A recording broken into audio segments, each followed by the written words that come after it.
Fort possible que maintenant, quand vous écoutez ce message, vous êtes en plein jeûne. Le jeûne d'Asara Betevet, qui a commencé ce matin au lever du jour, termine, tombée de nuit. Mais la question qu'on se pose, aujourd'hui, un jour de deuil, entre guillemets.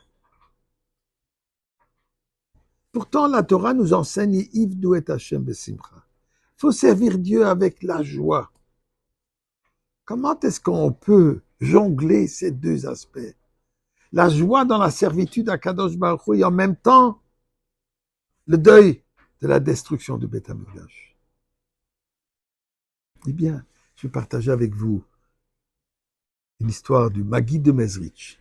Mais avant cela, disons merci à Kadosh Baruch Hu pour tout, puisque même la souffrance que nous souffrons aujourd'hui, qui est atroce, nous savons que c'est pour le bien. Et nous prions à Kadosh Baruch Hu. Basta, ça suffit. Cette souffrance suffit. On veut déjà voir le bien qu'il y a dans toute cette souffrance. Alors, misma le seuil de rila de nekaloret, if de sa de nemsim roboy le fana benan de duka de nevalim, ou a son vela nachram b'tzamari soboy shob b'soida, chatzroi sobisi le hoy de le bach shmoy, qui toy va de noy le lom chazdoy, viadoy vous de remuna soy dans le nom de la tzedaka. Aujourd'hui, d'ailleurs, il y a une halakha qui dit qu'on devrait donner la valeur d'un repas au moins, pour ne pas profiter du jeûne et de l'argent qu'on n'a pas dû dépenser pour la nourriture. Alors on le donne en tzedaka avec bien sûr notre prière et notre certitude qu'on n'aura pas besoin de finir le jeûne. On va le terminer maintenant avec la joie par la révélation de Mashiach. Alors le Maguid de Mezrich, l'élève du Baal Shem Tov, d'ailleurs qui a repris la relève après la disparition du Baal Shem Tov, c'est lui qui est devenu le leader, le chef spirituel du mouvement chassidique qui venait d'entamer, vivait dans une pauvreté effrayante.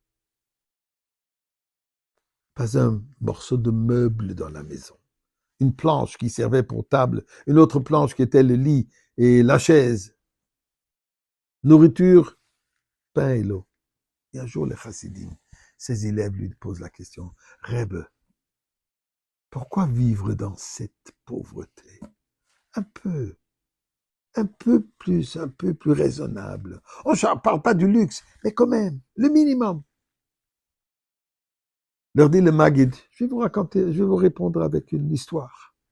Un jour, le riche de la communauté va marier sa fille unique. Il invite toute la communauté, tous les pauvres, tous les mendiants, tout le monde qui vienne être à cette fête. Arranger une fête extraordinaire. Des tables pleines de toutes sortes de nourriture que certains n'ont jamais vues. D'autres n'ont même pas pu rêver voir. Tous les mendiants, tous les pauvres sont tous présents. Ils n'attendent que déjà s'asseoir à table.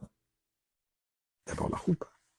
Malheureusement, juste à ce moment, la fiancée, la mariée, s'écroule et meurt. Catastrophe. Le père, les parents s'occupent de la situation. Mais entre-temps, les tables sont servies. Il y a deux groupes de mendiants qui disent. Il y a un groupe qui dit, écoutez, il faut profiter. De toute manière, tout cela sera jeté à la poubelle.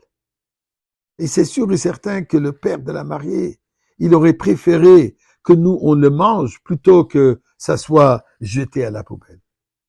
Et de quelle manière, quelle différence ça lui fera si on va manger ou on ne va pas manger? Il vaut mieux le manger. Il y a un autre groupe qui dit, oui, on a envie de manger, mais c'est inconcevable que durant la souffrance de notre hôte, nous, on va se réjouir avec ces repas, avec cette nourriture inconcevable. Dit le Maguid, basé sur les paroles du Zohar qui dit Hay alme le behilou la dame. Ce monde, c'est la fête. C'est quoi la fête? Le mariage d'Akadosh Baruch Hu avec son peuple. Et pour cela, il a fait une grande salle. une grande salle de réception, le Beth Amikdash. Mais malheureusement, catastrophe. La salle, le Beth Amikdash est détruit. C'est vrai, le monde est là. Les tables sont là. On peut réjouir. Mais est-ce qu'on est capable de réjouir quand le mari, le hôte, il souffre? Moi, je ne suis pas capable. Donc, dit le Maguide, il y a des moments de réjouissance, mais il y a des moments où il faut aussi penser à la souffrance de notre hôte. Et en réfléchissant de cette manière, nous allons mériter la réjouissance absolue avec la venue de Mashiach. Et que Dieu fasse que ça soit maintenant.